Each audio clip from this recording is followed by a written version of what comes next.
Alhamdulillahi Rabbil Alameen wa salatu wa salamu ala nabiyyina Muhammadin wa ala alihi wa sahbihi ajma'een. Dear viewers, Assalamu alaikum wa rahmatullahi wa barakatuh, and welcome to another episode of our Sharjah Media Corporation program, Islamic Virtues. We've been discussing the values of the religion of Islam, what values it imparts to its people, particularly the youth. What are the moralities? What is the moral code that Islam gives to the Muslim people?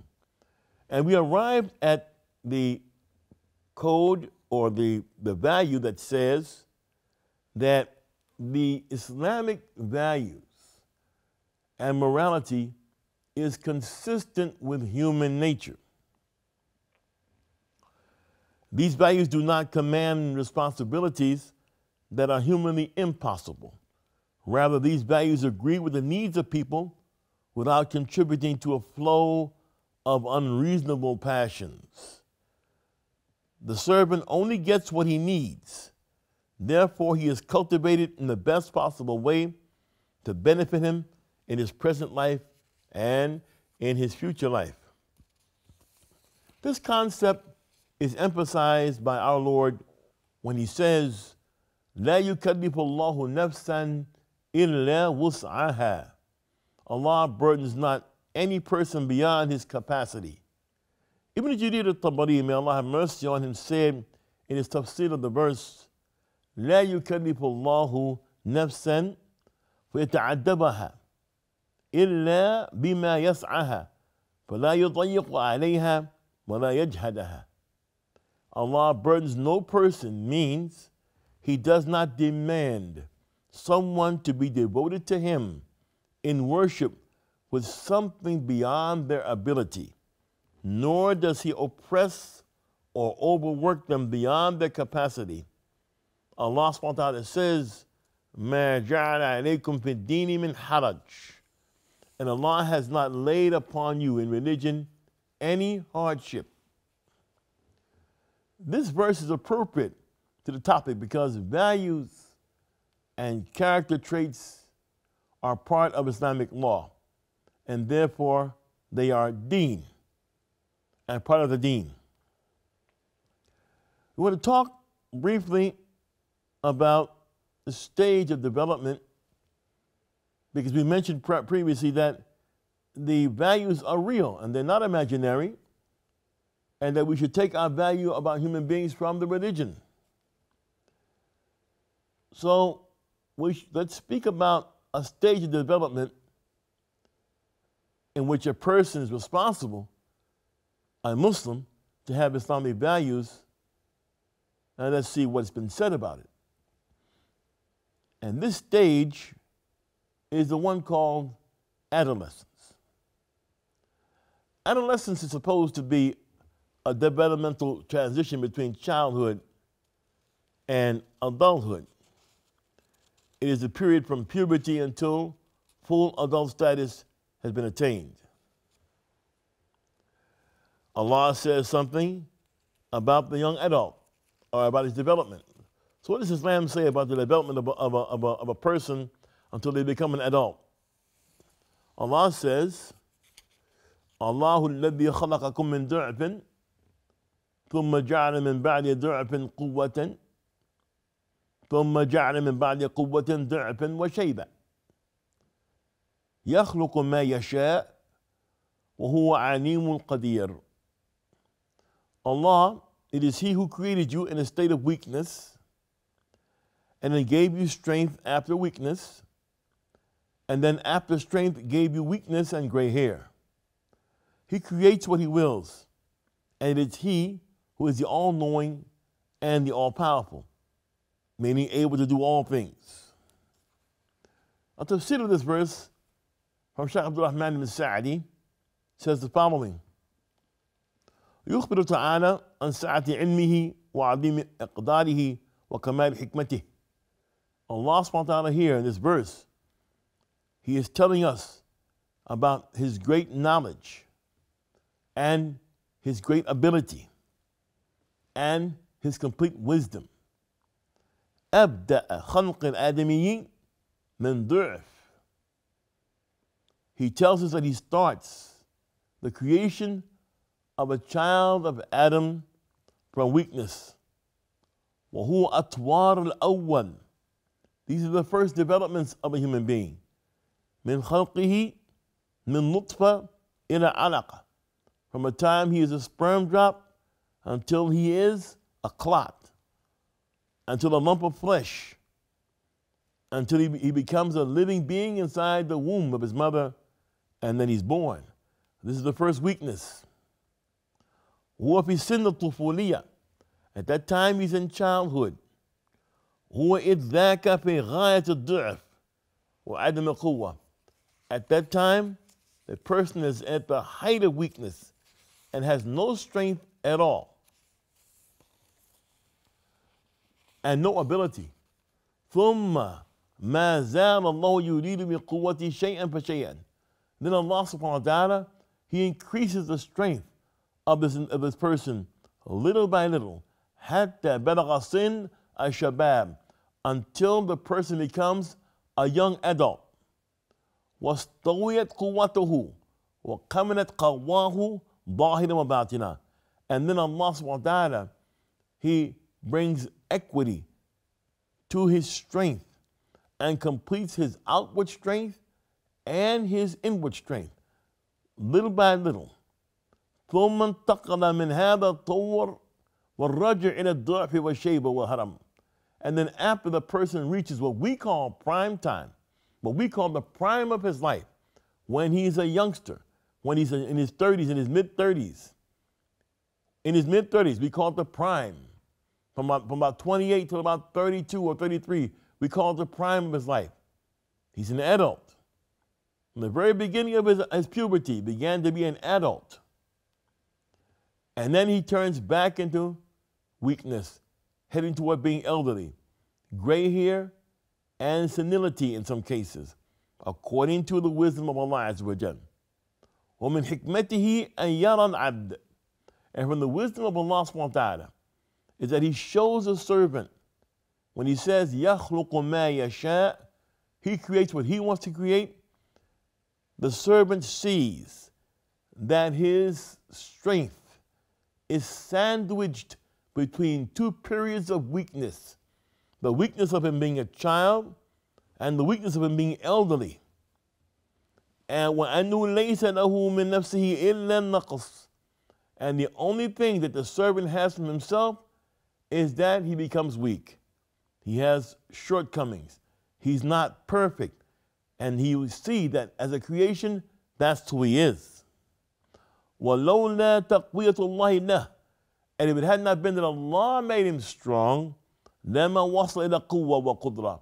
He would have never been able to reach a point of strength and reach a point of ability. وَلَوْ اسْتَمَرَتْ قُوَّتُهُ فِي زِيَادَةٍ لَطَغَى وَبَغَى وَعَاتَى. And in fact, if he was continue to increase his strength, human beings being what we are, if we continue to have strength without limitation, we would oppress. وَلِيَعْلَمِ الْعِبَادِ. And also so the servant will know كَمَا كَمَالْ قُدْرَةِ اللَّهِ, that Allah's ability is perfect. التي لا يزال مستمرا يخلق بها. And it's continuous, and Allah creates from it his ability, what he wants to create. وَيُدَبِّرُ بِهَا الْأُمُورِ وَلَا يَلْحَقُهَا ضَعْفٌ وَلَا نَقْصٌ. And that Allah subhanahu wa ta'ala never was ever weak or ever has any shortcomings from any aspect. So this is what the Quran says happens to human beings. That he's a child. He's conceived or she's conceived. And then they're a child. And after childhood, they finish childhood and then become a young adult. They don't extend childhood to 24 and extend childhood to 30 or extend childhood to 40. Childhood stops at puberty, and then adulthood, the shabab, begins.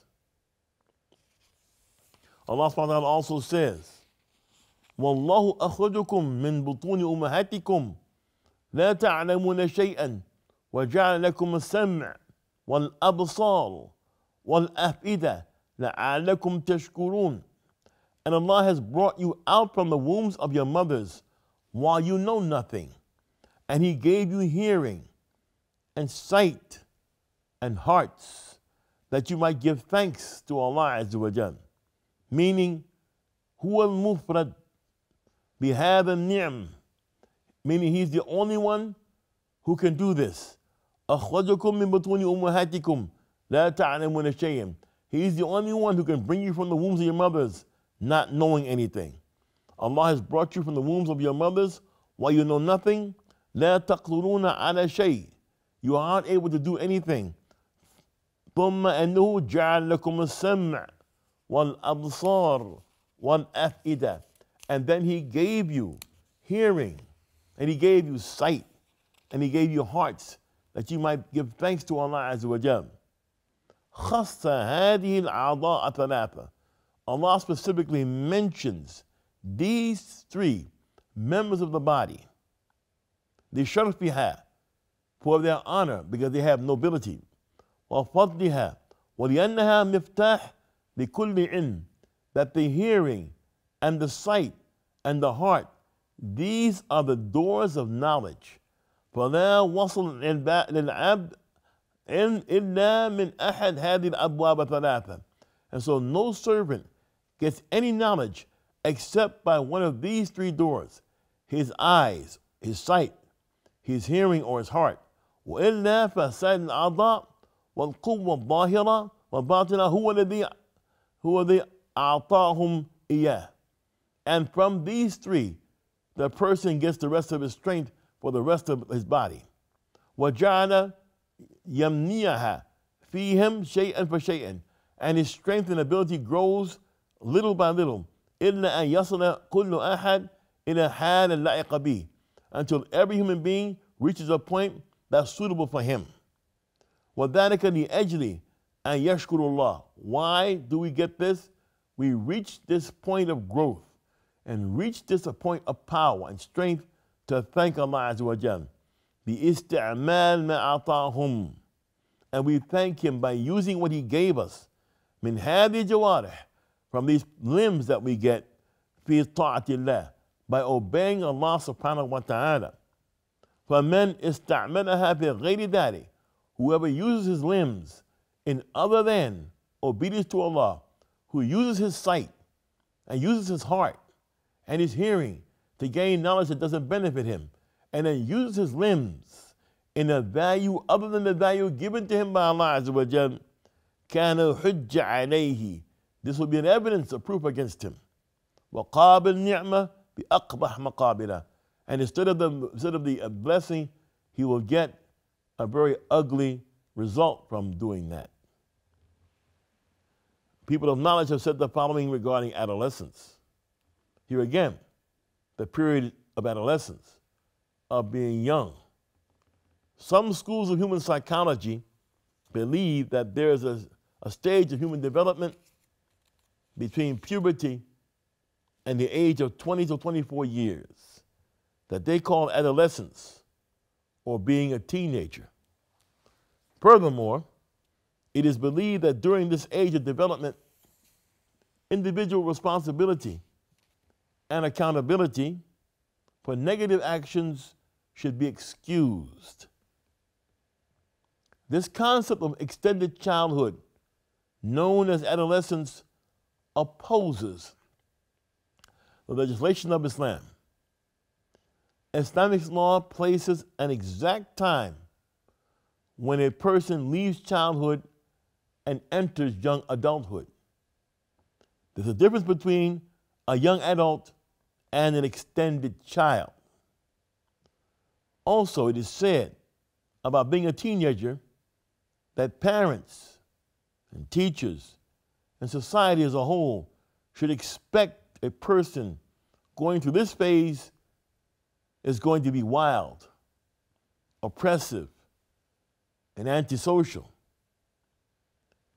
It is theorized that teenagers should be understood and given limited freedom until they grow out of it. Or in other words, become an adult. this psychological theory opposes the virtues given to human beings by the Sharia. According to Islam, when a person reaches the stage of a young adult, he or she is responsible for their actions and accountable for any violations that they commit. On the other hand, if a young person is left to disobey the rules of his society and violate the rights of others for 10 to 15 years, it is possible that this type of behavior could become chronically fixed in his personality without the possibility of a remedy. Therefore, those who support the theory that young people between puberty and the age of 20 to 24 years should be given the freedom to disobey without shame or modesty, and that responsibility and accountability should be lifted from them because they are teenagers, must understand that these ideas oppose the evidence given by the Islamic Sharia about proper human development and the expectation of righteous beings. Another aspect of Islamic values specific to it is ease of application. The natural outcome of something being compatible with human nature and based in reality is that it will be easy to understand and apply. If it's compatible with human nature and its basis is reality, it'd be easy to understand and apply. If a youngster sincerely worships Allah, he will want to apply these values and morals in his life. He will find happiness within himself and an ease in being familiar with others. The Messenger of Allah said regarding this, قال النبي صلى الله عليه وسلم المؤمن يألف ويؤلف وفي لفظ المؤمن مؤلفة. A believer is friendly and others are friendly towards him. Another narration says a believer is congenial, meaning that people who see him like him because he doesn't perceive anything in his brothers except good. Allah has commanded that the people with this trait in general when he said, وَقُولُ لِلنَّاسِ حُسْنًا, and speak good to the people. In all of this, he will see beauty. In all of the application of the values of the religion, the young person will find what young people seek, beauty. More about this, inshallah, in our coming episode. I'm Talib Abdullah for the Sharjah Media Corporation. Assalamu alaikum rahmatullahi wa barakatuh.